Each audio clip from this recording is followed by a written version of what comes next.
तो देखिए हम लोग शुरू कर रहे हैं प्रश्नावली 5.1। प्रश्नावली 5.1 से पहले हम 2 उदाहरण बताए थे ना जी, 2 क्वेश्चन बताया गया था। सातत्य जांच करने के लिए 2 क्वेश्चन हमने क्या किया था, बता दिया था। इसके बाद अब बताइए प्रश्नावली 5.1 में कौन क्वेश्चन हम बताएं। प्रश्नावली 5.1 में पहला दूसरा बन जाएगा, हैं? 3 बार चेक करना है, एक बार 0 पर, एक बार -3 पर और एक बार 5 पर, तीनों पर हो जाएगा। तो हम कौन बताएं, दूसरा भी तो हो जाएगा जी। x = 3 पर जांच करना है ना। तीसरा देखते हैं, तीसरा देखिए तीसरा नंबर क्या दे रहा है, कह रहा है कि निम्नलिखित फलनों के सातत्य की जांच कीजिए। ध्यान दीजिए, निम्नलिखित फलनों के सातत्य की जांच कीजिए। तो पहला फलन क्या है, fx = x - 5। अब यहाँ सबसे बड़ी समस्या यह है ना कि किस पर हम जांच करें, किस पॉइंट पर जांच करें, दिक्कत है कि नहीं है। तो किस पॉइंट पर जांच करें, तो इसके लिए 1-2 पॉइंट लेते हैं अपने मन से, कोई भी एक पॉइंट ले लीजिए और उस पर जांच कीजिए कि उस पर सातत्य है कि नहीं। कम से कम 2 या 3 पर चेक करते हैं, मैंने 2 या 3 बार कम से कम क्या करेंगे, चेक करेंगे। तो किस पर चेक करें इसको बताइए, 1 पर चेक करें। जैसे कोई स्पेशल पॉइंट तो दे नहीं रहा है कि हम किस पर चेक करना है, तो हम क्या करें कि अपने मन से 1-2 बिंदु लेकर के इसको चेक करते हैं। तो x = 1 पर चेक कीजिए, x = 1 पर। तो x = 1 पर लेफ्ट हैंड लिमिट निकालें। देखिए LHL, तो ये हो जाएगा limit x → 1 negative, x → 1 negative fx।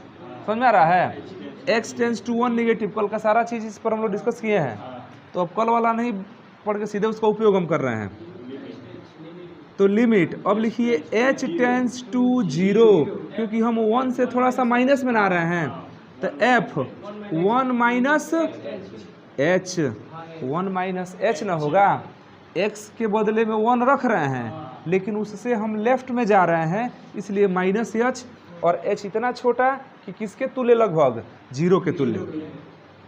अब देखिए limit h → 0।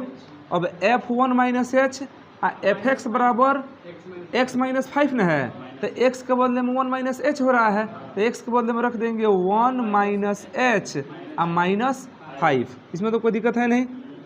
Limit h → 0, 1 - h -5। तो 1 में से 5 गया तो h का मान रख दे सीधे 0। अब तो 0 रख सकते हैं ना, क्योंकि नीचे तो बटा में कुछ है नहीं। तो 1 - 0 - 5, तो 1 में से 0 तो छोड़ दो, 1 में से 5 गया तो ये क्या निकला, ये निकला लेफ्ट हैंड लिमिट। अब हम निकालते हैं राइट हैंड लिमिट।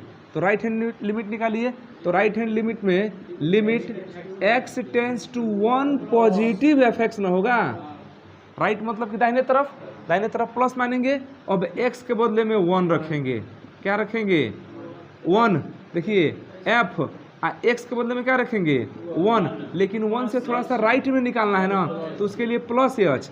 यहाँ लिमिट h → क्या कर देंगे 0। अब f 1 + h, मैंने x के बदले में कितना आ गया 1 + h, तो हम x के बदले में रखेंगे 1 + h। तो लिमिट h → 0 रखिए, x के बदले में रखिए 1 + h, तब है -5। फिर h के बदले में 0 रखा जाए, क्योंकि बटा में तो कुछ भी नहीं है।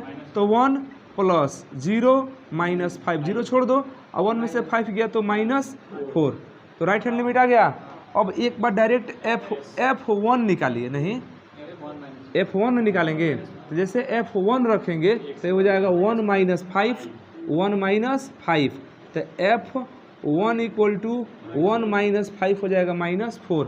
अब देखिएगा left hand limit = right hand limit = f1, तीनों बराबर है। इसका मतलब फलन x = 1 पर क्या है, सतत है। x = 1 पर क्या है, सतत है।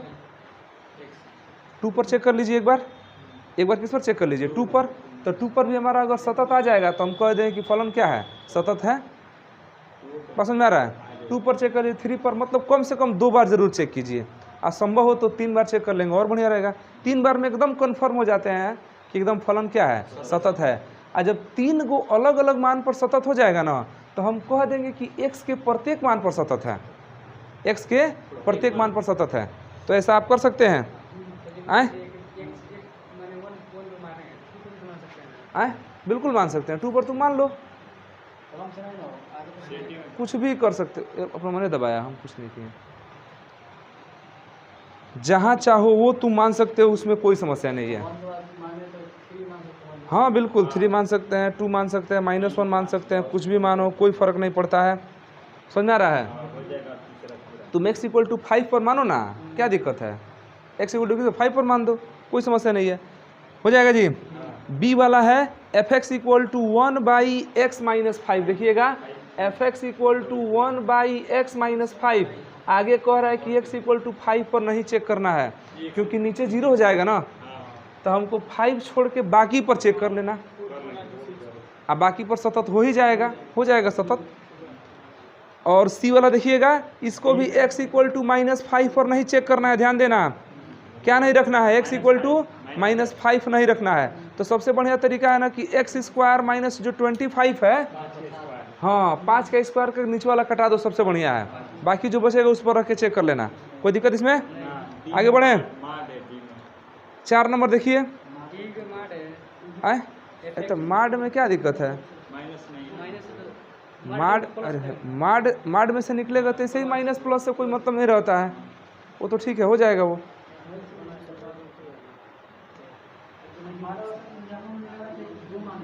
आए हाँ, 2 मान, एक बार x - 5 और एक बार 5 - x, तो क्या दिक्कत है? तुम 2 फलन रख के मान निकाल लो, 2 बार काम कर दो, 2 बार मान निकाल दिया जाएगा, ठीक है। एक बार fx = 5 - x ले लेना, और एक बार fx बराबर, ऐसा कब करना हम बता रहे हैं। जो फलन आपका है देखिए, तो fx = फलन कितना दे रहा है? x - 5 दे रहा है। तो बताइए x का मान चेक को करेंगे ना, नहीं चेक करेंगे? x = 1 2 3 पर चेक करेंगे। तो जब x का मान 5 से कम रखना होगा, माने 5 से कम पर जब चेक करेंगे, तो ये fx बराबर इस तरह से हो जाएगा 5 - x। इसलिए हो जाएगा क्योंकि जब आप 5 से कम रखेंगे तो ये x जो है कम रहेगा, और कम में से ज़्यादा घटेगा तो रिजल्ट माइनस में आएगा, ना। अब माड निकालेंगे तो माइनस खत्म हो जाएगा ना। तो वास्तव में होगा क्या, ये कम रहेगा, ये ज़्यादा रहेगा, तो घटाने के लिए तो 5 में से x से ना घटाएंगे, इसीलिए हम 5 में सीधे क्या घटा देंगे? x घटा देंगे। समझ आ रहा है? अरे ये कम है, ये ज़्यादा है, तो जब कम में से ज़्यादा घटाते हैं तो वास्तव में होता है कि हम इसी में से इसको घटा रहे होते हैं, वही तो किए हैं, 5 - x, चिन्ह को छोड़ देते हैं। और जब x का मान 5 से बड़ा रखेंगे, तब fx का मान कितना रखेंगे? x - 5। अब तुम अपना डिसाइड करना, तुम किस पर चेक करना चाहते हो। अगर 2 पर चेक करना चाहते हो तो है ही वाला रहेगा, और 6 पर चेक करना चाहते हो तो ये वाला रहेगा। हाँ, माइनस में नहीं रखना, प्लस में ले आना है, क्योंकि ये तो बता ही रहा है कि हमेशा रिजल्ट हमारा किस में होगा? प्लस में होगा, हो जाएगा। आगे बढ़ें, अब कौन बताएं, बोलो भाई। x⁴n वाला बताते हैं, देखो ना, सिद्ध कीजिए, देखिए सिद्ध कीजिए कि हाँ फलन fx = x⁴n, फलन आपका fx कितना दे रहा है? x⁴n। आ कह रहा है ना x = 1 पर क्या है? संतत है। किस पर चेक करना है? x = n पर। तो एक बार हम पॉजिटिव लेंगे और एक बार क्या लेंगे? नेगेटिव लेंगे। अब ध्यान दीजिए, लेफ्ट हैंड लिमिट निकालिए, लेफ्ट हैंड लिमिट, तो limit x → n negative, x बराबर n रख रहे हैं, तो x → n नेगेटिव, तब हो जाएगा fx। अब लिमिट, अब x के बदले में तो n हो जाएगा, x के बदले में क्या हो जाएगा? तो fn, लेकिन चूंकि नेगेटिव न है n से थोड़ा सा पीछे आना चाहते हैं तो माइनस h हो जाएगा और यहाँ हो जाएगा h टेंस टू 0। समझ में आ रहा है यह? अब देखिए x के बदले में हो गया n माइनस h, तो लिमिट h टेंस टू 0 और x के बदले में क्या हो गया n माइनस h, तो हम x के बदले में रखेंगे n माइनस h और उसका पावर n। तो पढ़े होंगे द्विपद प्रमेय, याद है ना? द्विपद प्रमेय, द्विपद प्रमेय में लिखिए लिमिट h टेंस टू 0। इनका प्रसार किया जाए तो द्विपद प्रमेय से प्रसार करेंगे तो देखिएगा, याद है NC0 से शुरू हुआ था, NC0 आई ए का काम कर रहा है, बी का काम कर रहा है ना, तो NC0 ए का पावर n और बी का पावर 0, तो बी कौन है? बी तो माइनस h है, इसका पावर कितना हो गया 0। कोई दिक्कत नहीं ना है? कहाँ पर? अच्छा हाँ हाँ, मैंने ये सूत्रों में होता है n का पावर n हो जाएगा। फार्मूला ही पता है ना, a माइनस बी का पावर n, ये होता है NC0 a power n b power 0 plus NC1 a power, और पावर घटेगा इसका n माइनस 1 और b का पावर 1 हो जाएगा। समझ आ रहा है? तो इसमें पहला पॉजिटिव होता है और दूसरा का क्या हो जाता है, क्योंकि माइनस में ना है तो जब भी b का मान रखाएगा तो माइनस में रखाएगा और माइनस इसको माइनस कर देगा, लेकिन जहाँ पर b का स्क्वायर आएगा ना तो हम माइनस बी का स्क्वायर करें तो पॉजिटिव हो जाता है। तो एक प्लस और एक माइनस सूत्र में बनता है, तो एक प्लस बना है, क्या बना अगली बार लिखेंगे ना, तो NC2 a power n minus 2 और b का पावर 2, क्योंकि b के बदले माइनस भी रखेंगे और माइनस बी का स्क्वायर करेंगे तो क्या हो जाएगा प्लस हो जाएगा। तो एक प्लस और एक माइनस अल्टरनेट से क्या होता रहता है, चलता रहता है। तो पहला वाला क्या हम लोग का रहेगा, b का पावर 0 माने h का पावर क्या हो जाएगा 0। ये बताइए माइनस h का पावर 0 कीजिए चाहे h का पावर 0 कीजिए, मानवा तो आपका 1 ही आएगा। दूसरा बताइए क्या हो जाएगा, जल्दी बोलिए। माइनस NC1 n का पावर n माइनस 1 h का पावर 1 बोल रहा है ना, प्लस NC2 n का पावर n माइनस 2 और h के पावर, इसी तरह तो ये आगे भी हो जाएगा, जो भी हो हम लिख देते हैं NCn n का power 0 n minus 1 n minus 2 घटते घटते 0 हो जाएगा और h का पावर बन जाएगा n। वो चाहे प्लस हो चाहे माइनस हो, क्या फ़र्क पड़ता है, ठीक है?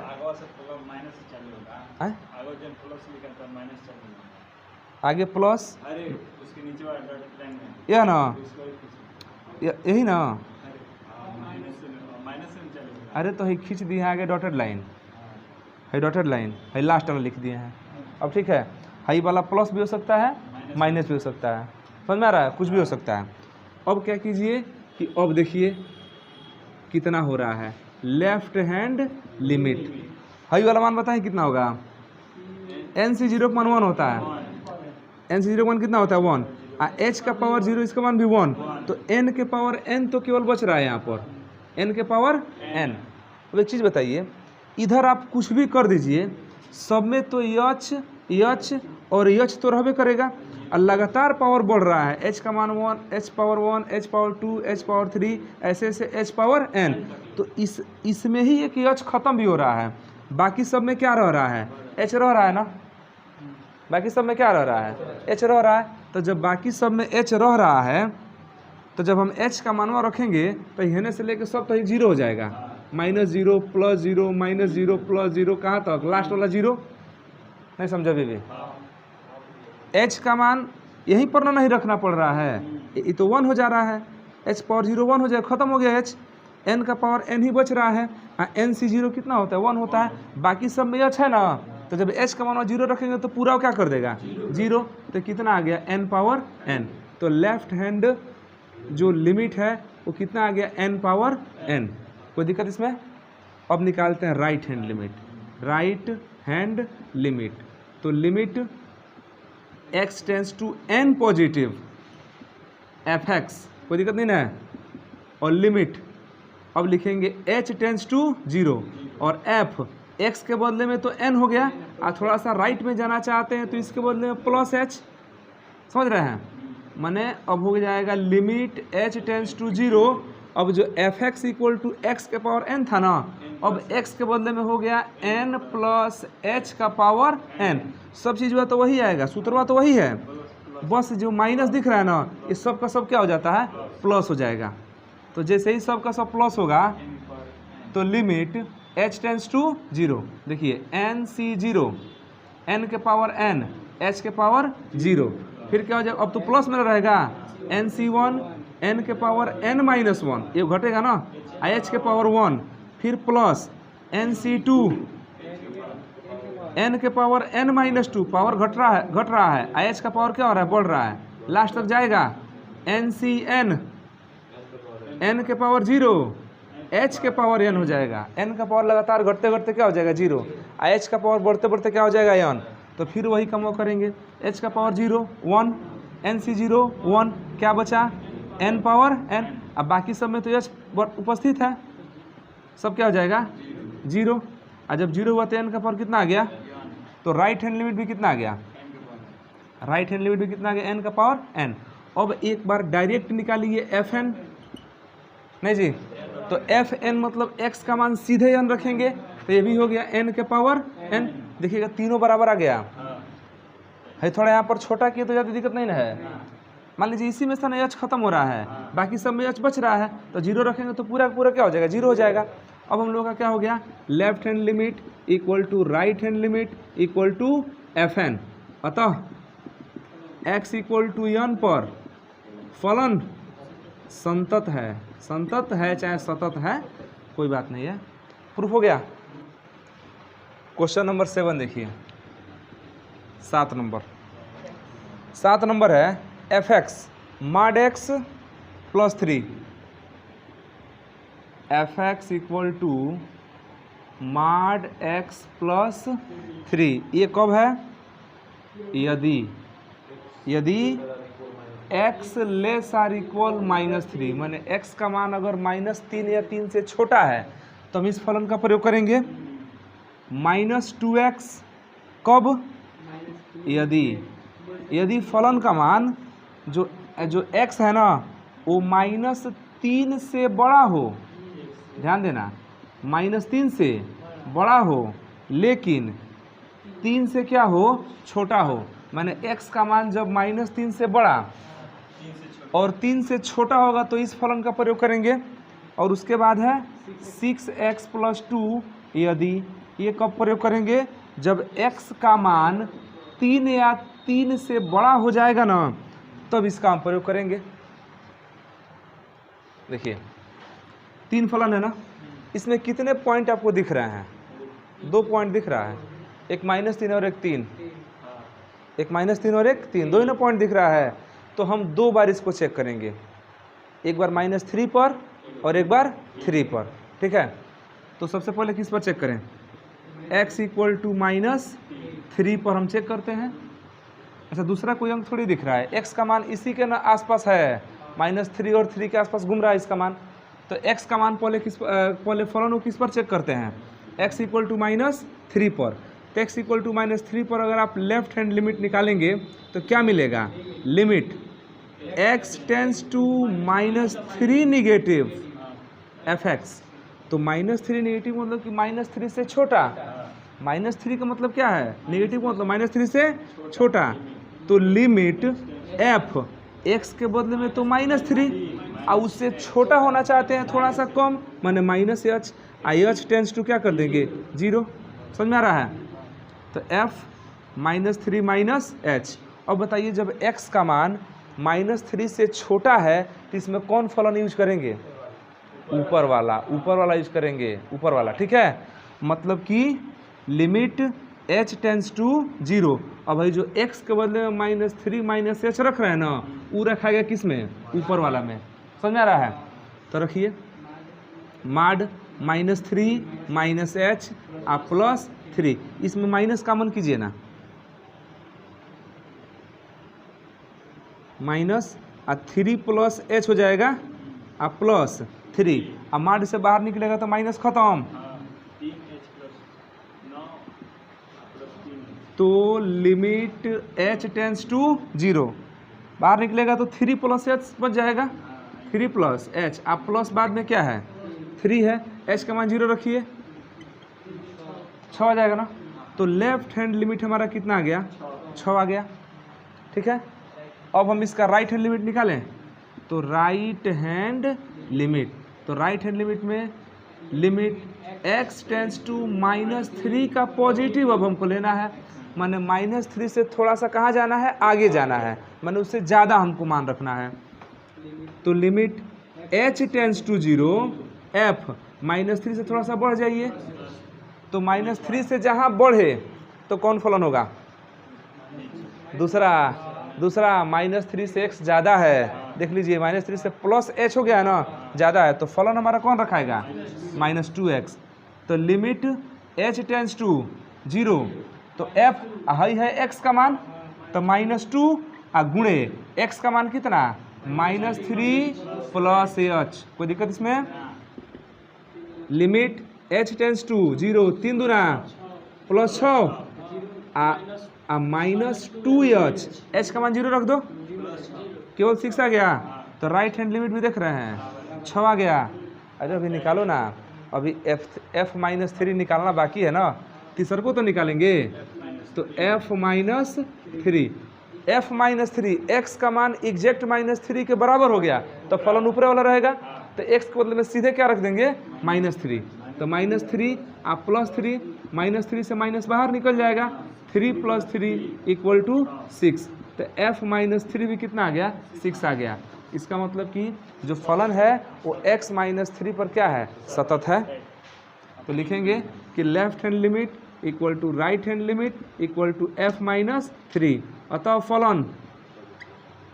फलन x इक्वल टू -3 पर क्या है संतत या सतत है। अब किस पर चेक करेंगे, अब 3 पर चेक करेंगे, 3 पर से चेक कर सकते हैं। अच्छा सुनो, 3 पर जब आप लेफ्ट हैंड लिमिट निकालेंगे तो 3 - h करना पड़ेगा ना, तो फलन कौन लगाएंगे इसमें 3 से थोड़ा सा कम रखना पड़ेगा, 3 - h, फलन कौन लगाएंगे दूसरा लगेगा, क्योंकि x का मान 3 से कम है। एग्जैक्ट अगर 3 पर निकालना होगा मैंने तो तीसरा लगेगा, 3 से ज़्यादा होगा ना तभी तीसरा लगेगा, निकाल सकते हैं ऐसे। तो यही काम एक बार और करना है किस पर x इक्वल टू 3 पर कर देंगे ऐसे। चलिए, तो ये हमारा क्या निकला, यहाँ पर जो फलन है वो x -3 पर क्या है संतत है। जबकि प्रश्न क्या पूछा है, प्रश्न में ये पूछा है कि बताइए कि फलन किन किन बिंदुओं पर असांतत्य है, माने असतत किस पर है। तो एक बार हम किस पर निकाल दिए -3 पर निकाल दिए ना, अब हम किस पर निकालना चाहते हैं 3 पर, क्योंकि इसमें -3 और 3 ही दिया हुआ है, तो 3 पर निकालिए। यहाँ पर देखिए इसी में थोड़ा सा संशोधन कर दें, x इक्वल टू क्या लिख देंगे 3 पर, तो x इक्वल टू जब 3 पर लिखेंगे, चलिए शुरू से लिखते हैं। प्रश्न पूछा है कि असांतत्य के बिंदु को ज्ञात करना है, सततता को नहीं ज्ञात करना है, लेकिन अब जब आया है तो लिखना पड़ेगा ना कि इस पर सतत है। लेकिन उत्तर में कौन लिखाएगा, उत्तर में वो लिखाएगा जो असतत है। जैसे आप किताब में जब उत्तर देखेंगे ना तो उसमें क्या लिखेगा, जो असतत है उसी बिंदु को लिखेगा कि इस बिंदु पर क्या है असतत है। तो हम किस पर चेक करते हैं x इक्वल टू 3 पर, तो x इक्वल टू 3 पर आप निकालिए लेफ्ट हैंड लिमिट। तो लेफ्ट हैंड लिमिट निकालेंगे तो limit x tends to 3 negative fx, 3 पर निकालने जा रहे हैं, देख लो यहाँ पर ध्यान से, limit x tends to 3 negative. अब लिखेंगे लिमिट f के बदले में f तो ठीक है, x के बदले में तो 3 आ गया, और लेफ्ट में जाना चाहते हैं तो माइनस में h, यह h इतना छोटा है कि h टेंस टू 0। अब x के बदले में क्या बना 3 - h, मैंने x का मान 3 से थोड़ा सा क्या हो गया कम, तो जब x का मान 3 से थोड़ा सा कम है तो फलन हमारा दूसरा है, मतलब कि लिमिट h टेंस टू 0। अब ये जो x का मान है ये किस फलन में रखाएगा, दूसरे में रखाएगा, तो ये है -2 और x है ना, तो x के बदले में 3 - h, समझ में आ रहा है। तो लिमिट h टेंस टू 0 -6 गुणा कराइए, 3 दूना -6 आप plus 2h, minus minus plus हो जाएगा। अब मान रख दीजिए सीधे h का मान, तो तो एच का मान रखेंगे तो -6 अब +0 ना होगा, मैंने रिजल्ट कितना हो गया -6। तो -6 क्या निकला है, लेफ्ट हैंड लिमिट। अब निकालिए राइट हैंड लिमिट। तो राइट हैंड लिमिट में limit x tends to 3 positive ना निकालना है, किसके लिए, fx के लिए। तो लिमिट h टेंस टू क्या हो जाएगा 0, f x के बदले में कौन आ गया 3, और राइट में निकालना है मैंने +h, और जो h है वो इतना छोटा है कि h टेंस टू क्या हो गया 0। अब देखिए फलन का मान 3 से थोड़ा सा ज़्यादा हो गया, तो यही रहेगा, नहीं 6x + 2 होगा, मैंने जो x का मान 3 + h रखाएगा ना वो इस फलन में रखाएगा। तो लिमिट h टेंस टू 0, तो 6 है, x का मान 3 + h न है, तो 3 + h +2। लाइन समझ में आ रहा है, क्योंकि फलन का मान हमारा 3 से ज़्यादा न हो रहा है, तो 3 से ज़्यादा रहा तो फलन ये हो जाएगा, मैंने जो x का मान है वो यहाँ रखा जाएगा। तो limit h tends to 0, 6 3 18 + 6h + 2 मान रखा जाए, मान रखेंगे तो 18 + 0 + 2 18 2, आगे जाने की ज़रूरत नहीं है। अब हम क्या निकालें F3 क्या निकाले, जब लेफ्ट हैंड लिमिट और राइट हैंड लिमिट ऐसे ही क्या हो गया, अलग अलग हो गया, तो ऐसे ही फलन हमारा सतत नहीं है। अच्छा निकाल भी देंगे अगर F3, तो F3 मैंने x का मान एकदम 3 के बराबर है तभी फलन ही न रखाएगा, तो 6 × 3 +2, ये भी कितना आ गया 20 आ गया। तो लिखें कि चूंकि left hand limit not equal to right hand limit, ये दोनों बराबर नहीं है, इसका मतलब जो फलन है वो x = 3 पर क्या है, असतत है। अतः फलन x = 3 पर क्या है, असतत है। ये हमारा उत्तर हुआ। x = -3 पर सतत था, वो उत्तर नहीं है, ये हमारा क्या है उत्तर है, क्योंकि इसको हमको हाँ वह बताना है जिस पर क्या है असतत है। तो x = 3 पर हमारा फलन क्या है, असतत है। इसी तरह सभी क्वेश्चन को बनाना है, बनाएंगे आगे और बनाइए, कल देखा जाएगा।